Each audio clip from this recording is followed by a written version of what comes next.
ഓം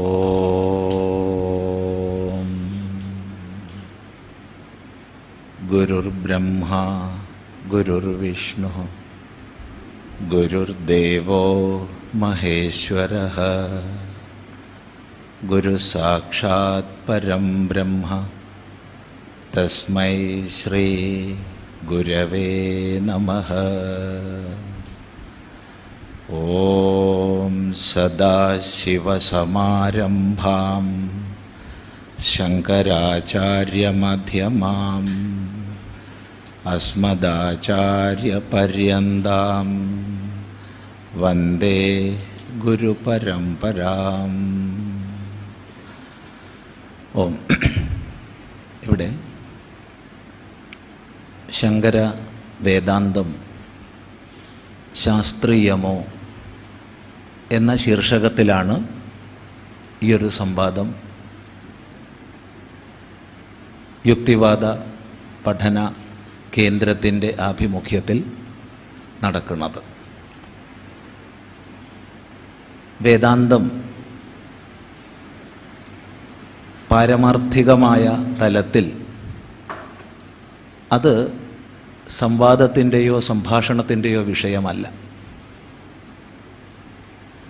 എന്നാൽ പ്രക്രിയാദശയിൽ തീർച്ചയായിട്ടും സംവാദങ്ങളും ചർച്ചകളും തർക്കങ്ങളുമൊക്കെ ആവുകയും ചെയ്യാം.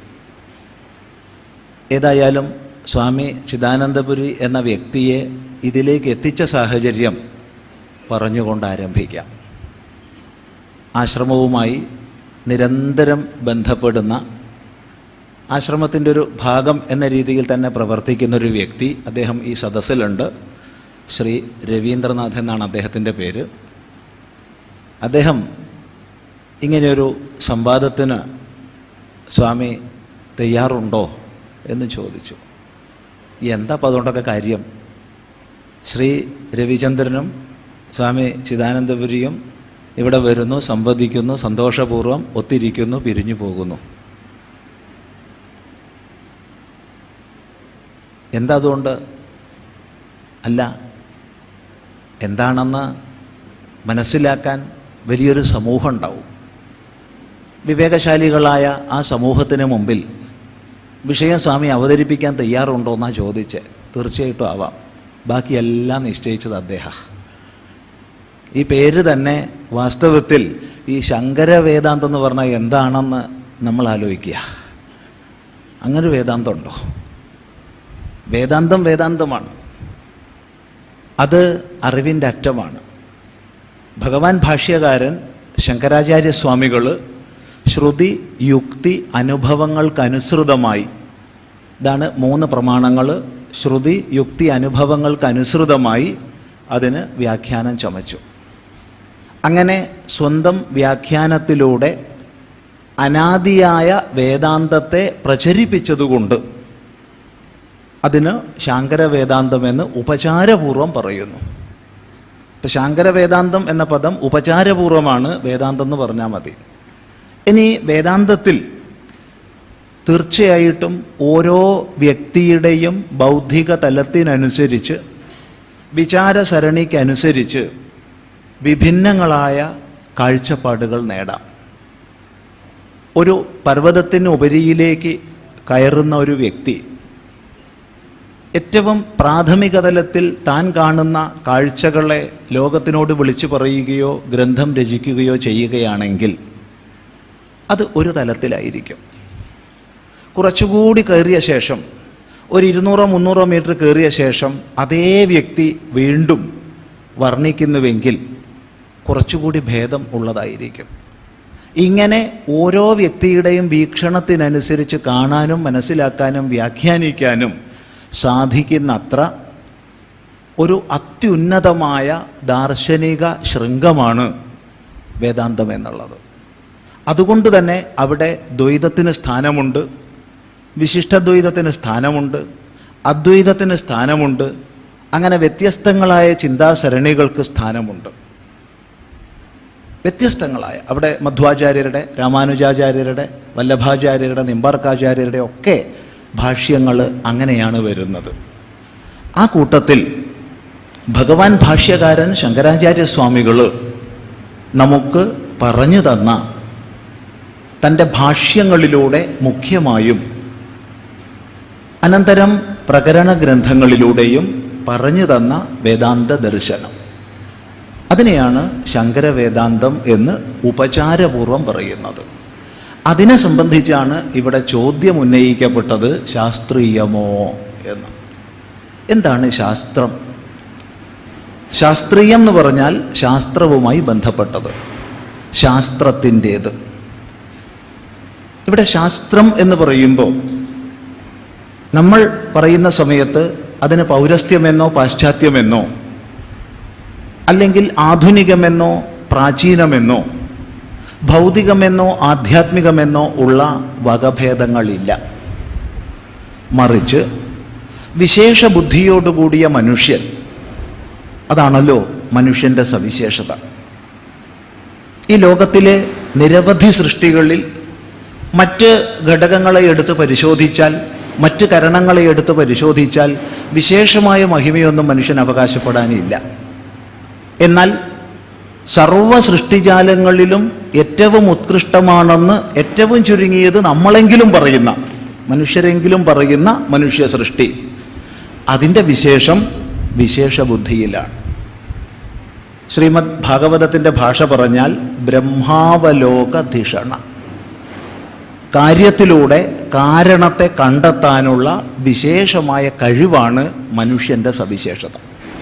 കാര്യത്തെ കാണാൻ, കാര്യത്തെ കാര്യമായി കാണാൻ എല്ലാ ജന്തുക്കൾക്കും കഴിവുണ്ട്. പക്ഷെ കാര്യത്തിലൂടെ ഇതിൻ്റെ കാരണമെന്ത്, ഇതിൻ്റെ കാരണമെന്ത്, ഇതിൻ്റെ കാരണമെന്തെന്ന് അന്വേഷിച്ച് സർവ കാരണത്തിലേക്ക് എത്തിച്ചേരാൻ അത് മനുഷ്യൻ്റെ വിശേഷ സിദ്ധിയാണ്. ആ വിശേഷ ബുദ്ധിയാണ് മനുഷ്യൻ്റെ സവിശേഷത. ഈ സവിശേഷതയോടുകൂടി എന്ന് മനുഷ്യൻ ഈ ലോകത്ത് ജനിച്ചുവോ അന്നു മുതൽ ഈ പ്രപഞ്ചം അവൻ്റെ മുമ്പിൽ വലിയൊരു ചോദ്യചിഹ്നമാണ്. എന്താണിത്? തീർത്തും വ്യത്യസ്തങ്ങളായ ഘടകങ്ങളോടുകൂടിയ ഈ പ്രപഞ്ചം എന്ത്? ഒന്നിനൊന്ന് വിലക്ഷണങ്ങളാണല്ലോ ഇവിടെ ഞാൻ കാണുന്ന ഘടകങ്ങളൊക്കെയും. ഒന്നിനെ പോലില്ല മറ്റൊന്ന്, എല്ലാം വിലക്ഷണങ്ങൾ.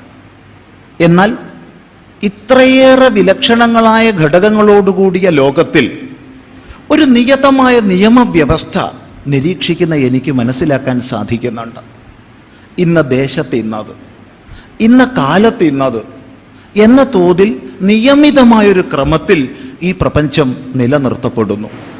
എങ്കിൽ എന്താണ് ആ നിയമം? നിയമം നടത്തപ്പെടുന്നുവെങ്കിൽ നിശ്ചയമായും അതിനൊരു നിയാമക ശക്തി ഉണ്ടാവണം. അതിനെന്ത് പേര് വേണമെങ്കിൽ വിളിച്ചോളൂ, എക്സ് എന്നോ വൈ എന്നോ സെഡ് എന്നോ എന്ത് വേണമെങ്കിൽ വിളിച്ചോളൂ. ഈശ്വരനെ വിളിച്ചോളണം, പരമേശ്വരൻ വിളിച്ചോളണം, ഒരു നിർബന്ധവും ഇല്ല.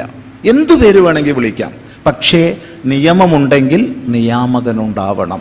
എന്താണ് ആ നിയാമക ശക്തി? സർവോപരി ഇപ്രകാരം ചിന്തിക്കുന്ന ഞാൻ ആരാണ്? ഞാൻ? ഈ സ്ഥൂലമായ ശരീരമാണോ ഞാൻ? അല്ല ഇന്ദ്രിയങ്ങളാണോ? അല്ല മനസ്സോ ബുദ്ധിയോ ആണോ? ഇവയെല്ലാം എൻ്റെതല്ലേ? എങ്കിൽ ഇവയൊക്കെ എൻ്റെതെന്നറിയുന്ന, അനുഭവിക്കുന്ന ഞാൻ ആര്?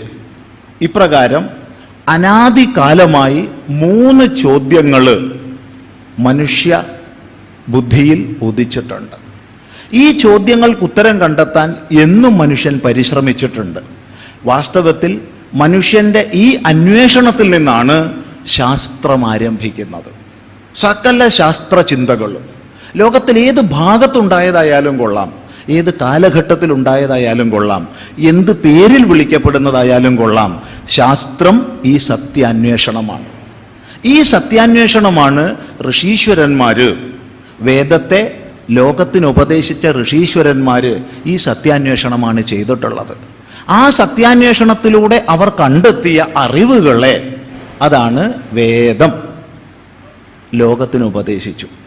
ആ വേദത്തിൻ്റെ താല്പര്യ നിർണയമാണ് വേദാന്തം എന്ന ശബ്ദത്താൽ ഉദ്ദേശിക്കപ്പെടുന്നത്.